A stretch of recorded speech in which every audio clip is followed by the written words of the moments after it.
Atua chun song performance ape in kan zona chan sidingi LCF Minau Pol ngeni sidins. Kan za piten kubeng kan somtlang payu.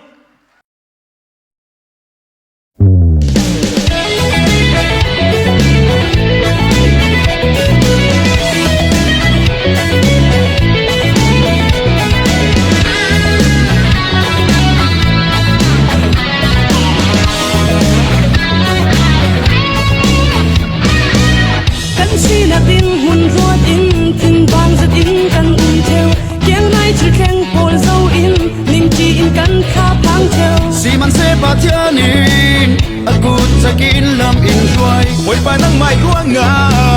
tui ni tan kan kan ye lu moi na kla sakin thang chat nang na ne na kan kan on moi le lam na thon boy pa na min tiang kan choi moi sun loi na khâu pit na up na hu ham thier ti thai na kum kwa tiang akum kwa in na ta an si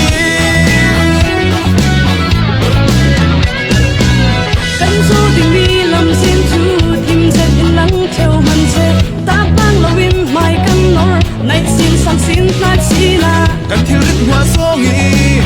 nang ma in lắm qua đừng đuôi kan lu ôi tu bôi ba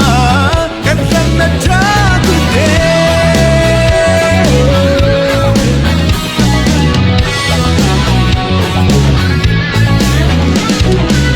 thái su là giang cả trăng đình đi ruột in na gong hờ ra đi ra thang hoa chân nao ta kan he na bôi ba tuy nhiên tiếng phải tu chun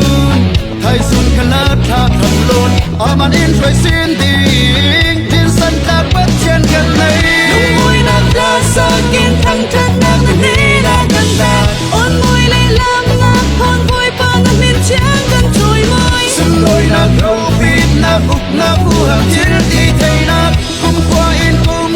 yang akum kwa in na ta an si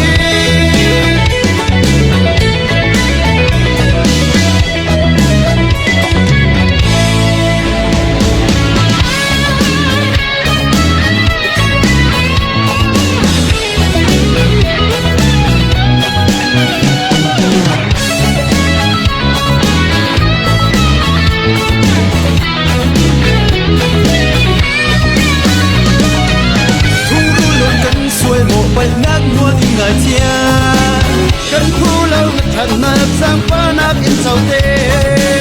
kan kinh lê thấy tóc xóa in kan lung ôi nạp lăng tê đinh nằm bin trang im kan thầm tha